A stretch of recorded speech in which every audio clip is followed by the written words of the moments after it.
Hello မင်္ဂလာပါကိုရီးယား helper ကိုရီးယားတင်နန်းကျောင်းလေးရထပါတယ်ဒီစနေဒီရရောလေးရဲ့အင်းလေးရဲ့ပေါင်းငယ်ရင်းကြီးလေးပြောပြပါမယ်အဲ့တော့လေးရဲ့အီရဲ့ပေါင်းမယ်ပစုမှုရေးတဲ့ကအီဒီလို့အဲ့ဒါတော့ကောကေအီနော်အဲ့ဒီအီလေးကိုပဲကျတော့အားလေးနဲ့ပေါင်းမယ်ဆယ်အေကီနော်အဲ့ဒီ B လေးနဲ့ဒီ E လေးနဲ့ကအစံတော့တဲ့ B ခေါက်တယ်နော်တော့အဲ့မှာမှဆိုတော့စာလုံးလေးတွေ E ဆိုတဲ့ဒီစာလုံးလေးကအသုံးများပါလေအဲ့ဒါကျွန်တော်ဒီE ကိုသုံးတဲ့ဟာE ညီရသုံးညအောင်လည်းပြီးအတန်လေးသုံးလို့မှတ်ရစီပါတယ်ဒီ E လေးကစာလုံးရဲ့ရှေ့မှာရှိမယ်ဆိုရင်ရှေ့မှာရှိနေမယ်ဆိုရင်သူ့ကိုကိုကျွန်တော်လို့အတန်းဖြစ်ပါလေတကယ်လို့သူကမြေလေးရဲ့နောက်မှာရှိနေခဲ့မယ်ဆိုရင်အဲ့ဒီဒီဘပဲကျွန်တော်ကအစံကြီးကလို့လို့ဘူးလို့အရောက်ဖို့ပါတယ်ဒီငယ်မနဲ့သူကစာလုံးလေးတွေရဲ့အတင်မှာရောက်နေမယ်ဆိုရင်ပဲဒါမှဒီဘောကတော့အတန်တက်ကလို့အတန်ကပါနေအတူရေးအဲ့မှာကျလို့ကငင်းငင်းစီစာပြီးပဲဒီပါမယ်အဲ့ဒီဆိုတဲ့စာလုံးလေးက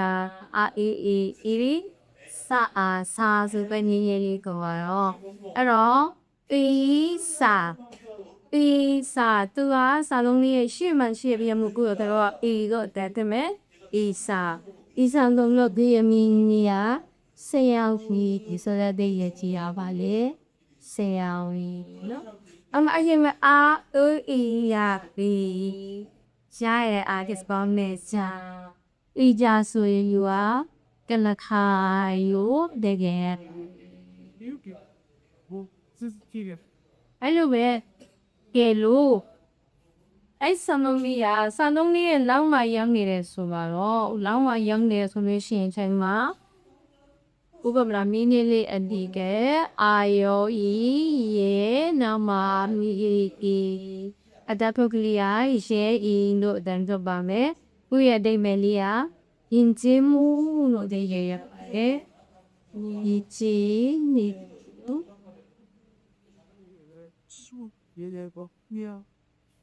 不说了。နောက်တစ်ခါ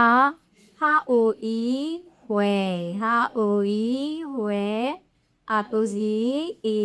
အတန်တော့တည်းဝဲရောအတန်တော့ပါတယ်ဝဲရတော့သူကအစီအဝေးဆိုတဲ့အိဗယ်ရပါတယ်အစီဘော်နော်အဲ့လိုနေပါမယ်တကယ်လို့သူကအလယ်မှာရှိတဲ့အနေထားနာကောင်းပါကြိုက်ကြီးဆိုတော့သူကစာလို့ရဲ့အလယ်မှာရောက်မယ်ခင်မှာသူအိမ်လို့မယ်နာရဲ့ဘာကြီးတော့ငါရဲ့ဘောင်းကြီးကိုရတဲ့ကင်းလေးအဲ့တော့ဒီအဲနေကသူ့မှာဒီမျိုးရှိရနန်းလေးနဲ့ပေါင်းနေချိန်မှာပိုင်စံကြီးပြလာအနေနဲ့ရပါလေလာရဲ့ဖန်ကြီးတော့အဲ့လိုပုံစံလေးနဲ့တွားရမယ်ရောအဲ့လိုမျိုးလေးပဲဆဲဒီရှဲလုံးစမှာဆဲရှားထားတဲ့မင်းလေးရှိပါတယ်ဆဲအဲ့ဒါလေးတွေကိုနည်းနည်းပြပေးပါမယ်အဲ့တော့ဒါလေးတွေကိုလိုက်ပြီးတော့ကျင့်လို့ရပါတယ်နော်ဤစာဆရာဝင်ဝိဇာကလထိုင်ရဲယဉ်ကျေးမှုဝဲအစီအိုမူနီနောက်မှရှိလို့မူနီလို့အတန်ထွက်ပါမယ်မူနီဆိုရင်အစင်နော်နာရဲ့ကုတူငါရဲ့ရှုပနံနာရဲ့နော်ရဲ့မိုချာမီရဲ့အုတ်ထုံဇော်ရဲ့အဘောကြီးကျွန်တော်ဘေးနုဘူးရဲ့ဂျာရီဘသူနေရဆိုပြီးတော့ဒီမီနင်းလေးရှိပါတယ်နော်ဒါလေးကတော့ကျတော့ပါလေတရလေးပေါ့နော်ပေါင်းဆက်တရလေးနဲ့စာလုံးနင်းလေးတွေပေါင်းတဲ့နည်းလေးပေါ့နော်ဒါလေးရနောက်တစ်ခါဆက်ပြီးတော့ချက်အသက်တန်ကိုဆက်ပြီးတော့သွားပြပါမယ်။ဒီချိန်မှာတော့ချက်အသက်တန်လေးအကြောင်းပြောပြပါမယ်။ ကျလို့ကိုရီးယားမှာအတတ်တန်9မျိုးရှိပါတယ်အဲ့ထဲမှာမှပထမဆုံးကတ်တက်လေးကိုပြောပြပါမယ်အဲ့ဒီကတ်တက်လေးကကတ်တက်လေးမှာကျတို့ကစာလုံး9လုံးရှိပါမယ်အဲ့တော့ဆက်စာအုပ်လေးကိုပြပေးပါမယ်ကတ်တက်လေးကိုကိုပါကုကြုံလို့ရှိရင်လိုက်ကူးလို့လည်းရပါတော့ကျတို့ကတ်တက်လေးနော်ဒီနာကတ်တက်အတတ်တန်လေးရှိပါတယ်ဒီမှာအတတ်တန်နဲ့ပတ်သက်ပြီးတော့အဲ့မှာမှရှယ်ပထမဆုံးကတ်တက်ကလေးကိုတင်ပေးပါမယ်ကာလေးမှာဘာတွေပါလဲဆိုရင်ပထမဆုံးအတန်လေးပါ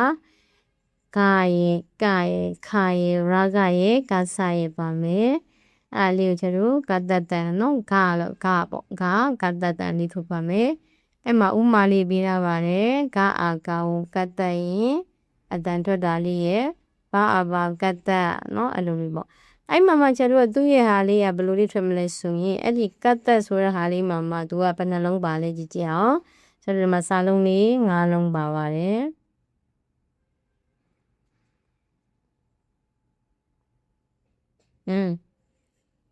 ဂါကာခါရာဂါဂါဆာစာလုံးလေး9လုံးပါပါတယ်အဲ့စာလုံးလေး9လုံးလေးက9လုံးလေးကဘယ်လိုပြောမလဲ9လုံးလေးကကတ်တက်ထဲမှာပါတယ်ပေါ့နော်အဲ့ဒီကတ်တက်ထဲမှာကျတော့အစာလုံး9လုံးပါတယ်ဂါရဲ့ကာရဲ့ဘရာဂါရဲ့ခါရင်ခါဆာဆိုပြီးတော့ဒီမှာအစာလုံးလေး9လုံးပါလေအဲ့တော့အဲ့ဆိုတော့ကတ်တက်လေးကိုအတန်ထွက်တဲ့အခါမှာအောက်ကမြင်တန်လေးနဲ့ထွက်ပါမယ်ကတ်တက်ကောနော်ကတ်တက်ဇတ်တက်လို့ပြောလို့ရပါတယ်အတန်ထွက်တဲ့ကအောက်ကမြင်တန်လေးနဲ့ထွက်ပါမယ်အဲ့တော့အမစတူကဒီမှာသူ့မှာဘယ်နှလုံးပါလဲဆိုရင်9လုံးပါပါတယ်အဲ့တော့ဥပမာလေးကြည့်ကြအောင်ကအာကဂါကာနေကိုပရမောင်ကုရှိမှရှိရဲ့ဒီကားလေးတက်ကြအောင်ကအတာကတ်တက်ကောက်လို့အတန်ပတ်ပါလေအဲ့တော့ဒါသူ့မှာကအာကဂါအသက်ဇာနေရဘာဖြစ်တက်လိုက်တယ်သူ့ရဲ့အတန်ထုတ်ခဲ့ရကျတော့အောက်ကမြေဇာနေဖြစ်တဲ့အတွက်ကြောင့်လို့အာတာအောက်ကမြေဇာနေနဲ့ခါဝီသူကတ်တက်ခဲ့တဲ့ရမို့ကတာလေးလေးပါရမယ်ကောက်လို့အတန်ထပ်ပါမယ်အောက်ကမြေဇာနေလည်းကောက်လို့အစံခင်ရတော့မီနောက်တော့အဲ့ကအာကောင်ကိုဖတ်တော့ဖတ်တော့အတန်ထပ်တယ်လို့ကအာကောင်ကိုကာလေးတန်လိုက်တဲ့အတန်ဒီဆိုတော့ကလိုပဲအတန်ထွက်ပါမယ်အဲ့ကအာတာကိုရာပတ်တရင်လည်းအတန်ထွက်ဒီဖာလိုကပနီအာအာကာကိုခါဆိုင်ရင်လည်းအတန်ထွက်ကဒီကလိုဖရမယ်ကအာကာတို့ဘာစလေးတန်လည်းအတန်ထွက်ဒီကလိုဖရမယ်ကျတော့အတတ်တန်မှာတရလေးတူတိုင်းသူ့အုပ်စုနဲ့သူတရလေးတူတိုင်းအတန်ထွက်ကလေးတူသွားပါမယ်နော်အဲ့တော့ဂါအာဂါကိုတကယ်လို့ကတ်တက်မယ်ဆိုလို့ရှိရင်လည်းကျတော့ဂါလို့ထွင်မယ်ဂါအာဂါကိုရကတိုင်းလည်းဂါလို့ထွက်သွားရင်ပေါ့နော်အဲ့လိုမျိုးလေးပဲစားအဆူမှာတော့နာလေးနဲ့ဥမာပြကြနာအာဂါနာဂါလေးတိုင်းပဲအစဖက်ဒီနပ်ပရိုပဲတမယ်အဲ့ဒါတရတာလေးကိုတိရယူမယ်နာအာဆိုနာလို့ယူမယ်ခါကြီးတွလိုက်တယ်အောက်ကမင်းလိုက်ခဲ့တဲ့တော့လို့နာဟောအစတမေနာအာနာကိုတတ်မယ်ဆိုရင်လည်းနာကိုအတန်ထွက်မယ်နာအာနာကိုရာဂဆိုင်လည်းနာကိုထွက်ရမယ်နာအာနာခတ်တယ်လည်းနာကိုထွက်မယ်နာအာနာကိုဂါစာတိုင်းလည်းနာကိုထွက်ပါမယ်နော်ဒါလေးရဆိုရင်ကတ်တန်လေးဖြစ်ပါတယ်ဆိုတော့သူ့ကိုအကမြင့်တန်ထည့်ရတယ်လို့မှတ်ထားရင်လုံလောက်ပါတယ်နော်အဲ့တော့အဓိကပြောမယ်ဆိုရင်ကျတို့ကအတန်ထွက်တစ်ခုတိုင်းမှာတရတူရင်အတန်ထွက်ကလေးတွေတူသွားမယ်နော်ဒီမှာလည်းအဲ့လိုပဲအတန်ထွက်ကလေးတွေတူတယ်ဘာလို့လဲဆိုရင်အဲ့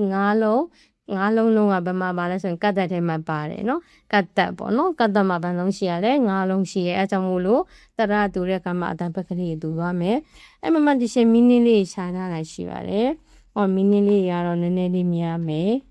မီနီလေးပြပေးပါမယ်နော်